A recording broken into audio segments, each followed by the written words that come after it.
Hey everybody, it's Allison, and today we're going to be talking about the Mexican War for Independence. Now, this particular war is 10 years worth of conflict and battles and buildup and changes in leaders and failures and defeats and successes, and there's a lot that goes into it, there's a lot that's involved, and so rather than trying to explain the entire thing, we are going to instead break this particular video down into three distinct sections. Number one, we're going to call the salty section. That's the section where we're going to talk about all the different little things that happened that sort of inspired this revolution, that got people to the mindset of wanting that freedom, and also the things that the government was doing that was really just making people salty. The second section will be about the first wave of the revolution. So this particular war for independence involved many different leaders and many different waves, essentially. And so we're just going to go over the first one. It's a pretty distinct wave, and it has very clear leaders and successes and failures within it that are very easy to talk about. The third part we're going to go over is Texas itself. So what was Texas doing at the time? How was Texas adding to this or making it more of a problem? And we're kind of just going to go over how Texas has always been a bit of a problem child. So let's start off with the salt. So in order to talk about the Mexican War for Independence, the first thing you need to know is that there was sort of a series and a running 200-year-long system of inequality that was occurring in New Spain, what we now know as Mexico. So there was a policy that all higher up government officials had to be from Spain. Now, this may sound very weirdly specific, but the thing is that there was a difference between a American-born Spaniard and a Peninsula-born Spaniard, meaning born in Spain. The only difference was that any higher up social advancement sort of positions would be given to people who were born in Spain itself. And the rationale behind this is something that we're going to hit on a number of times, which is money. So they didn't want money staying in New Spain. They didn't want people building fortunes in New Spain. They wanted all the money to go back to Spain so that Spain could use that money. So every time a higher up official died or needed to be replaced, a new one was sent over from Spain. They never promoted from within the country. And this led to a lot of resentment from people that, like, maybe their father came over for a position, but they weren't eligible for the same position because they were American-born Spanish. Now, this is not to say that everyone within New Spain was treated equally. There were definitely second-class citizens. There were definitely people that were treated as lesser. But even within just the pure Spanish bloodlines, depending on where you were born, that really meant the amount that you could advance in New Spain. And so that led to a lot of resentment and a lot of saltiness. So the next event that occurs that really riles people up is the expulsion of the Jesuits in 1767. Now, you might not know who the Jesuits are. They're actually a Catholic order. So they're a group of people within the Catholic Church that have a specific mission that might be different than the church as a whole, but they're still driving the church's mission itself. So they were focused on missions. They were focused on going out and converting new people, but they were also a little bit more trained than some others. So they were more, they had more survival training to them. So they actually would go out into more dangerous places where there might be more hostile locals and then set up missions, and sort of, they were more go-getters than some of the other orders within the Catholic Church. Now, the reason they were kicked out of Spain, New Spain, which is going to be a really weird thing because Spain and New Spain are being heavily controlled by the Catholic Church at this time, is that the Jesuits were running universities, which that's a good thing. But what they were doing is they had been given a number of haciendas or large sort of plantation-style estates that they were able to make a lot of money from.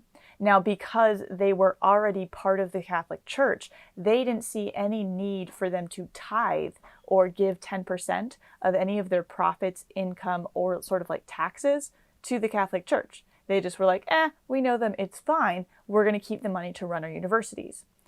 Now, as it's going to be brought up over and over and over again, money was a continual issue. The church needed money, the Jesuits had money, and they weren't sharing with their parent organization.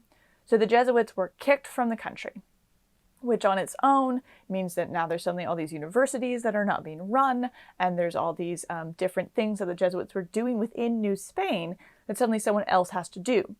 But the second layer to that problem is the fact that a lot of elite families in New Spain had gotten their sons into the Jesuit order, because that was an order that you could get advancement in. The priesthood was always a good career choice, and the Jesuits were, they had distinct roles and they had jobs, and it was a really good system, and it was really prestigious to be one of them. So all these elite families have gotten all their sons into the Jesuit order. Now they're all being kicked out of New Spain. So you have a lot of favorite sons that are being expelled, which makes a lot of people salty and angry because, you know, they happen to like their children. The next item in timeline that we need to discuss in relation to the Mexican War for Independence is actually a number of other revolutions.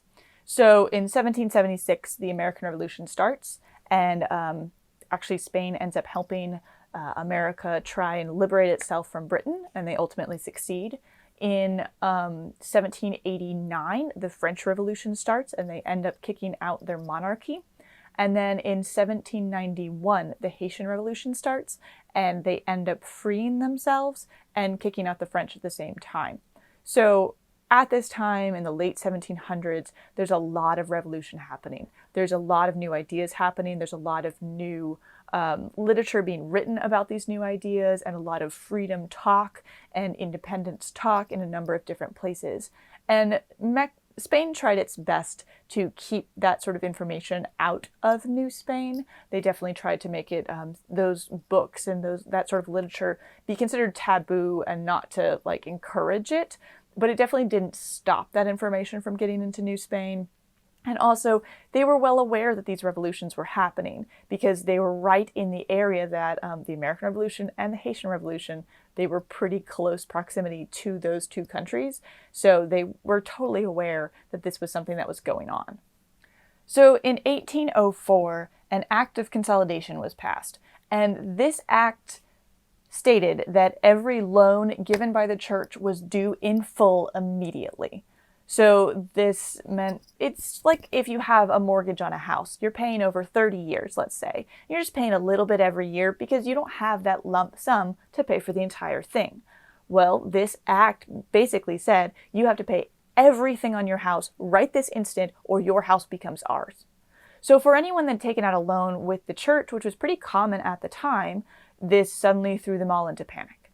And so it kind of unstabilized the economy in New Spain because they were all really worried about, where are we going to get the money for this? Where's the money coming from? Am I still going to have a job? How are we going to do this? Everything was a little uneasy. It wasn't like the entire economy was collapsing, but they were definitely not on stable ground as they had been mere months beforehand. So an act like this was done, as I've said many a time now, it's all about the money. So the church needed money now. They were in the middle of a few battles. They were getting expensive. They needed more cash. So they just called up every loan they had. And that was a good way to gather a lot of capital, but also a good way to make a lot of people mad. So you might be asking yourself, was New Spain really fine with everything, never had an issue until this period at the end of the 1700s, beginning of the 1800s? And the answer was no. So New Spain had actually had a series of riots and sort of minor rebellions here and there since the 1500s. So people weren't pleased about being passed over for promotions. They weren't pleased about being considered second-class citizens. But there wasn't really any way that they saw themselves changing the system. So most of these riots and rebellions were really small scale. Sometimes they were led by elites in the country. Sometimes they weren't. It tended to happen that if the elites were the driving force behind a rebellion or a riot, the punishment that was passed down was usually not that bad. However, when the sort of lower classes were the ones who were rebelling and rioting, the punishment was swift and harsh. So there's definitely a number of ways that the government was dealing with these sort of minor infractions and different little fracases as the years went on, but also just to sort of throw it in there that New Spain wasn't totally peaceful or fine with this unequal system that they had been governed under. So now we've gone through all these different things leading up to people being angry and frustrated and annoyed, and now we get to our final cause. And this one's a little bit weird. So the way that New Spain was being governed was that they had a viceroy, and the viceroy reported directly to the King of Spain. So the viceroy was considered the physical manifestation of the king in New Spain. And this was fine. Everyone was okay with this system. They were used to it. Now, in 1808, Napoleon invaded Spain. He invaded Spain. He kicked the king out of the country. He overthrew him, and he installed his brother as the new king of Spain.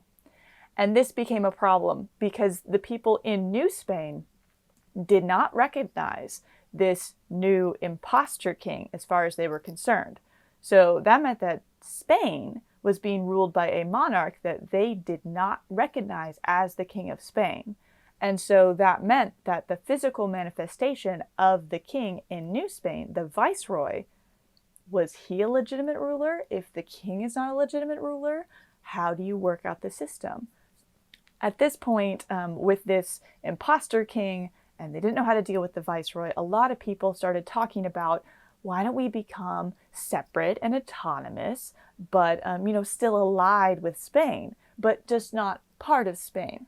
So everyone started sort of talking about this idea of sort of a freedom, maybe a difference, maybe not totally free from Spain, but maybe autonomous, so they could make their own choices about things within their country.